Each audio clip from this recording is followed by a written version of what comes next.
Hi, everyone. So I wanted to just take a minute and record a real talk for you today about accountability.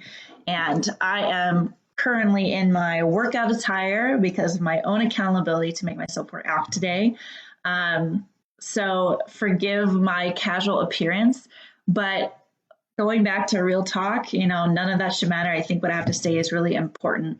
It's coming up a lot in today's society, and the way that we see these horrible events transpiring of shootings, and from what I see in clients day to day and students, there's just, in my opinion, a lack of accountability across the board. And I think accountability is a practice. So I wanted to spend some time talking about how that impacts us, how that shows up in life and relationships, in work, and why it's so important.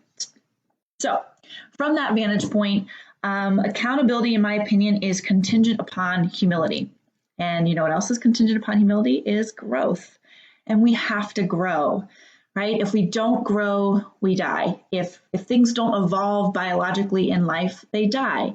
So no, not literally, we're not going to die, but we will stagnate. And when you think about stagnant water, for example, and what grows in stagnant water and the toxicity and how unhealthy that becomes, that is us as human beings if we're not growing. And in order to grow, we have to be able to look at our shortcomings and admit to them and say, what can we do to fix them? So, really, accountability goes hand in hand with humility, and growth goes hand in hand with humility, and they all come together full circle. So, with the theory out of the way, I want to back up to the first couple statements I made and define humility. So, humility is the quality of being humble. It is a modest opinion of oneself in their own importance or rank. And to be able to be humble, you have to check those things. You have to check your pride and really pick apart and look at, what did I do to contribute to this situation? Maybe where did my shortcomings come into play? So my husband actually asked me a really interesting question the other night while we were lying in bed. He said, "Do you think you're humble?" And I'm sitting there thinking, is this a trick question? Do you think I'm humble? And honestly, I felt a little put on the spot, but I sat there and thought for a minute, and I said, mostly yes, but not always. I think I can get into pride and ego sometimes. And I realize when I'm doing it, and I need to check myself, and I need to go back into the space of being humble. But I do think it's something that I practice and have been taught by my parents growing up, and have tried to live most of my life. And when I asked him, his honest opinion, because he is very brutally honest, he said, "No, I do think you're a very humble person." So that made me feel good. But again, like I said, it's not a perfect science. I go into pride and ego plenty of times, and I need to check myself and step back. When you're humble, you can admit that you're wrong. And being able to admit you're wrong is really important because you're taking ownership in what you contributed to the scenario. Now, I'll give you an example. I've taught dance for 20 years. I started when I was 10. I used to dance professionally before I got into a more corporate career path, for anyone that doesn't know that background story. And I continue to teach. And a big thing for students is being able to dance on point. But dancing on point comes with a lot of risk factors. It can inhibit the way that the bones in your feet grow. You can roll an ankle, break an ankle, if you're not doing it properly. So there's a lot of things that come into play, and you have to be very careful about what, technique a student has and continues to grow when you put them on point. And I was choreographing a piece, and one of my older students was not coming to class regularly. When she was in class, she was not working very hard. I gave her this talk multiple times, and it was coming down to performance time. And instead of kicking her out of the dance, I said, "You know what? If things do not improve over the next month, I'm going to have you dance in flat shoes, in ballet shoes." And that's just the fact of the matter. We've talked about this. You're not doing it. I'm not going to put you in an unsafe situation on stage where you can slip and fall or roll an ankle. I'm going to put you in flat shoes if it doesn't improve. Okay. So a month goes by, nothing gets better. And I basically tell her, we've got an additional month until the program, until the recital. Okay, we've talked about this. Just like I said, I'm taking you off point. You're not going to do this performance on point shoes. And her mom came in, and it was this whole thing, and she was really upset and angry with me, and you should have talked to me, and how dare you take my daughter off point, and this whole thing, right? And I'm sure you guys have experienced something similar if you're in any sort of authority figure. And I stood my ground with the parent, and I just said, you know what? I warned her. I warned her on many occasions. We've talked about this. This is not a surprise to her.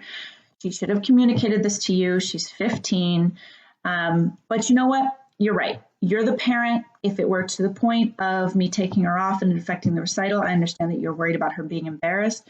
She doesn't have to do the performance. I'm not going to require her to do it or be on stage if you're worried about that.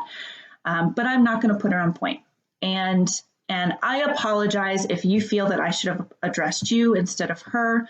I look at her as being 15 and having her, being mature enough to be able to communicate that message to you or listen to what I said and take action.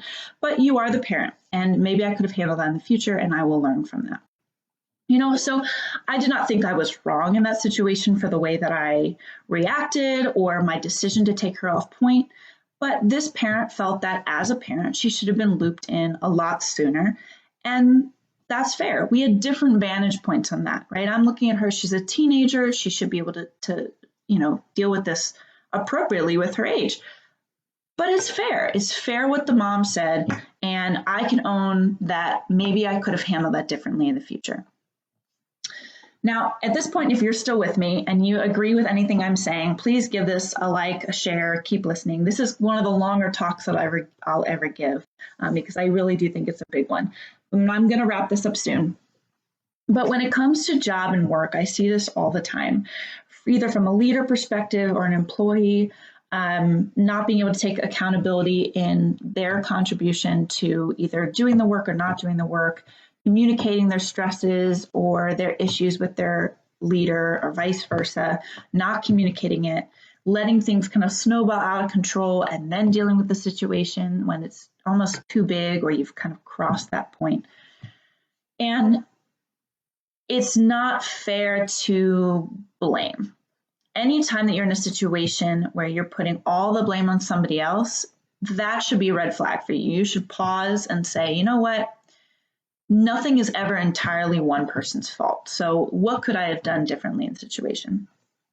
And when it comes to clients that I work with in looking for jobs, right, I create a rubric for them to follow that helps them step by step through the process and really kind of handholds them through the strategy and the learning of how to best land a job.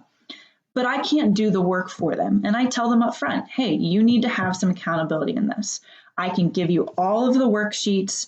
I can coach you through how to use them. I can answer your questions and be a resource to you, but I can't do the work for you. And the clients that I see succeed really take that message to heart, and they know it and they own it and they do their work and they get the job. And the ones that I'm still working with for a long period of time is because they're either not listening or they're not taking accountability for their lack of following the process, or they're taking their time through the process. There's a lot that goes into it, and I've been guilty of it, right? I've bought workout programs on a whim because I'm like, oh, I want to lose weight, and then I look at the program and I decide I don't want to follow the program. But I'm not going to blame the program and say, oh, that's the program's fault that I didn't lose weight. No, it's mine because I didn't take the time. I didn't make the lifestyle change. I didn't do what needed to be done to ensure my success. It's about practice. Okay, so here's where I'm going to give you the walk away nuggets. Go to somebody and start by asking your partner, your friend, your coworker, if you're humble. It's a beautiful question that my husband asked me, and I think it's so simple but so on point. Are you humble? Go to someone, am I humble? And don't go to the people that are really nice, are going to tell you what you want to hear, right? Go to the ones who you know are going to tell it to you straight and be honest with you. And if you don't have those friends or those partners or coworkers around you to rely on, maybe that's a moment to pause and kind of check in with yourself. Do I push away people that are truth tellers? Because if you don't have truth tellers in your life, it's probably because you are not willing or able to hear truth. So you need to be able to hear the truth to then follow these steps. Start by practicing humility. Once you find out if you're humble, if you're not humble, what scenarios, find opportunities to admit you're wrong. And I know that sounds terrible and totally silly, but honestly, it's a pretty basic concept, right? Conflicts come down primarily to miscommunications and misunderstandings. And people prefer to be communicated to differently. I might be able to communicate this way with one person and it's absolutely great. And then this person prefers a different type of communication. So if I apply this to this, it's not going to work. I need to be able to adjust. And oftentimes we can lose sight of how we're behaving or how our actions affect other people, or where we can, adjust certain things to be able to maneuver based on what people need. It's a different situation every time. It's a lot of complexity. There's always going to be something that you can look at and say, you know what, I could have handled that better. And that's really the practice, right? And it's not about admitting you're wrong and they're right. And I want to touch on that because that's really important. And that's where I think a lot of us get hung up in pride, right? When I get in arguments with my husband and we're talking about, well, you did this, yeah, but you did this. And then it's not about saying, you know what, you're right and I'm wrong.